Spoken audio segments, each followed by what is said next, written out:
IAS officer, retired DGP, చట్టాల గురించి తెలుసు, శిక్షల గురించి తెలుసు. కానీ ఈ సమాజంలో అసలు అధికారులు ఎవరైనా కానీ ఐఏఎస్ అవ్వచ్చు, ఐపీఎస్ అవ్వచ్చు, డిస్టిక్ ఆఫీసర్ అవ్వచ్చు, గ్రూప్ 1 ఆఫీసర్ అవ్వచ్చు, వీళ్ళెవరూ కూడా వాళ్ళ పరిధిలో ఉన్న అధికారాలను ప్రాపర్గా యూటిలైజ్ చేసుకోకపోవటం, వాళ్ళ మీద యాక్షన్ తీసుకోకపోవటం వల్ల అటు విద్యా వ్యవస్థలో కాదు, ఇప్పుడు ఈ జరుగుతున్న ఏదైతే మనం అనుకుంటున్నాం ఫుడ్ పాయిజన్ గురించి కానీ, ఒక్క అధికారిని సస్పెండ్ చేసి, ఒక ప్రిన్సిపల్ని సస్పెండ్ చేసి లోపల పెడితే చట్టాలు అమలు కావా?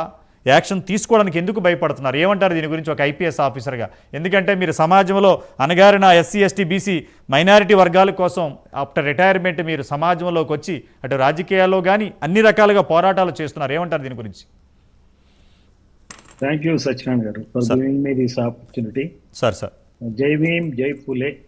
మరి కుమారస్వామి గారు, క్రాంతి కుమార్ గారు, మీరిద్దరు పార్టిసిపేట్ చేయడం నాకు చాలా ఆనందంగా ఉంది.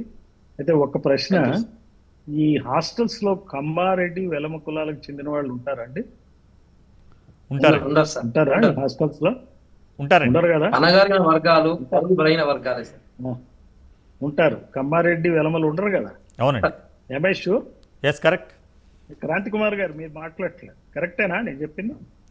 క్రాంతి కుమార్ గారు ఏ కులానికి తగ్గట్టుగా ఆ కులానికి అన్నట్టుగా సెగ్రిగేట్ చేసి పెట్టుకున్నారు.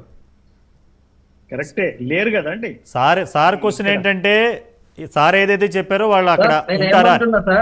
అణగారిన వర్గాలు, ఎస్సీలు, ఎస్టీలు, బీసీలకే ఖచ్చితంగా ఇది వాడతారు. ఏదో 1-2% ఉండొచ్చు sir. Most of the people, 90% of the people are ఎవరైతే ఉంటారో మన వాళ్ళే సార్. ఎస్, చెప్పండి సార్. డౌటే నాకు. ఇప్పుడు నేనేమంటానంటే, పాలన ఎప్పుడైతే కమ్మారెడ్డి, వెలమ కులాల చేతిలో పాలన ఉంటుందో అణగారిన వర్గాలకి న్యాయం జరగదు సార్. అన్ని రంగాల్లో జరుగుతున్న నష్టం ఇదే. పేరు కోసమే రిజర్వేషన్లు ఇచ్చారు. అంబేద్కర్ పుణ్యమాని ఎస్సీ, ఎస్టీలకి జనాభా దామాష పద్ధతిలో రిజర్వేషన్ ఇచ్చారు. తప్పదు కాబట్టి సోషల్ వెల్ఫేర్ హాస్టల్స్ పెట్టారు. ఎస్సీ, ఎస్టీలకు తోడుగా బీసీలకు పెట్టడం జరిగింది, ముస్లింలకు పెట్టడం జరిగింది. ఈ పెట్టడం అనేది ఎట్లా ఉందంటే, ఈ పాలక కులాల యొక్క ఉద్దేశాలు ఎలా ఉంటాయి అంటే, వీళ్ళకి ఇది చేస్తే మనకు ఓట్లు పడతాయి, ఇక మన పని మనం చేసుకోవచ్చు. మనం కాళేశ్వరాలు కట్టుకోవచ్చు, లేదా బనకచెర్లు కట్టుకోవచ్చు, ప్రాజెక్టులు కట్టుకోవచ్చు, ఓఆర్ఆర్లు, ట్రిపుల్ ఆర్లు, యాదాద్రి స్పెషల్ జోన్స్, మనమంతా పని చేసుకుందాం. ఫ్యూచర్ సిటీలు నిర్మించుకోవచ్చు, అమరావతిలు నిర్మించుకోవచ్చు, పోలవరం నిర్మించుకోవచ్చు. దానిలో పర్సంటేజ్లు వస్తాయి. ఆ పర్సంటేజ్ల ద్వారా మళ్ళీ మనం ఏవైతే ఎలక్షన్ కోసం అప్పులు చేసామో అవి తీర్చుకుని వచ్చే ఎలక్షన్లో మళ్ళీ పోటీ చేయటం కోసం, అధికారాన్ని గుంజుకోవటం కోసం ఒక రకమైనటువంటి క్రూరమైన, నికృష్టమైన పోటీ ఈ పాలక కులాల మధ్య సాగుతూ ఉండటంతో ఈ సబ్జెక్ట్ అసలు వాళ్ళు పట్టించుకోరండి. వీళ్ళకి ఏంటంటే, మేము బడ్జెట్ ఇచ్చాం, ఎవరో ఒక ఆఫీసర్ని వేసాం, వాళ్ళు చూసుకుంటారు, పోతే పోతారు, మందేం పోయే, ఒక్కరోజు గొడవ అవుతుంది, ఈ టీవీలో వస్తుంది, పేపర్లో వస్తుంది, అయితే ఏమైతుంది అనే దృష్టితో పాలన సాగుతూ ఉంది. ఈ రోజున నేను చెప్తున్నా, పూర్ణచంద్రరావు, నెక్స్ట్ బులెటిన్ ఒకటి ఉందండి, బ్రేకింగ్. ఒక్కసారి దీన్ని కన్క్లూడ్ చేయండి సార్. చట్టాలు ఎలా అమలు చేయాలి ఈ ఫుడ్ పాయిజన్ కేసులు అవ్వాలంటే? దీనికి ఏం చేయాలంటే, ఇమ్మీడియట్ గా ఇట్లాంటి కేసుల్లో ఆ సెక్రటరీని వెంటనే సస్పెండ్ చేయాలండి. ఏదండి, ఇంటర్మీడియట్ బోర్డు కాదు. ఎవరైతే ఎవరి దగ్గర అయితే ఇది కస్టోడియల్ అఫెన్స్ కింద లెక్క. కస్టోడియల్ సస్పెండ్ చేయండి. మీకు అవి పునరావృతం అయితే చెప్పండి. తర్వాత చాలా చాలా జాగ్రత్తలు, 2 పాయింట్స్ అంటే ఎక్కడ ఫుడ్ పాయిజన్ అయినా మెయిన్ ఆఫీసర్ సస్పెండ్ చేస్తే కింద అంతా సెట్ అయిపోద్ది అంటారు. Even incharge officer, state incharge officer మీరు సస్పెండ్ చేయండి, మొత్తం అందరూ లైన్ లో పడిపోతారు.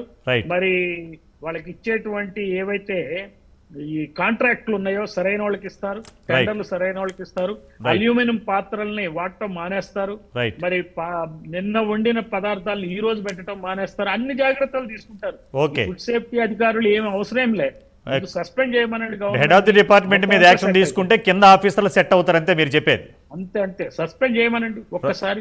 చాలా సీరియస్ మ్యాటర్, చాలా ఇన్సిడెంట్స్ జరిగినాయి కాబట్టి వెంటనే చర్యలు తీసుకోవాలి. Right sir, thank you sir. ఈరోజు ఈ స్పెషల్ డిబేట్లో పాల్గొన్న doctor J Purnachandrarao, IPS officer, retired DGP, అలాగే ప్రముఖ న్యాయవాది, జాతీయ బీసీ దళ అధ్యక్షులు దోండ్ర కుమారస్వామి గారికి, క్రాంతి కుమార్ బందేలా, జాతీయ అధ్యక్షులు ఇండియన్ నేషనల్ విజన్ పార్టీ, మీకు ధన్యవాదాలు. ఏదేమైనా తెలుగు రాష్ట్రాలలో అటు ముఖ్యమంత్రి చంద్రబాబు, ఇటు ముఖ్యమంత్రి రేవంత్ రెడ్డి గారు ఒక అడుగు ముందుకేసి ఈ ఫుడ్ పాయిజన్ కేసులు ఆగాలంటే ఏ డిపార్ట్మెంట్ అయినా, అటు హాస్టల్స్ కానీ, ఇటు గురుకులాలు కానీ, హాస్పిటల్స్లో కానీ ఎక్కడైనా ఆగాలంటే ఏ డిపార్ట్మెంట్లో అయితే జరిగిందో ఆ హెడ్ ఆఫ్ ది డిపార్ట్మెంట్ కనుక సస్పెండ్ చేస్తే ఇమీడియట్గా చట్టంలో, సమాజంలో మార్పులు వస్తాయి. తద్వారా ఈ కేసులను అరికట్టవచ్చని పూర్ణచంద్రరావు చెప్తున్నారు. ఏదేమైనా ముఖ్యమంత్రి రేవంత్ రెడ్డి గారు, ముఖ్యమంత్రి చంద్రబాబు, విద్యాశాఖ మంత్రులు, కమిషనర్లు స్పందించి ఈ కేసులు యాక్షన్ తీసుకోవడమే కాదు, ప్రజలకు ఏం యాక్షన్ తీసుకున్నారో చూపిస్తేనే సమాజంలో మార్పు వస్తుందని అందరూ తెలియజేస్తున్నారు. ఏదేమైనా ఈ చర్చలో పాల్గొన్న వారికి ధన్యవాదాలు.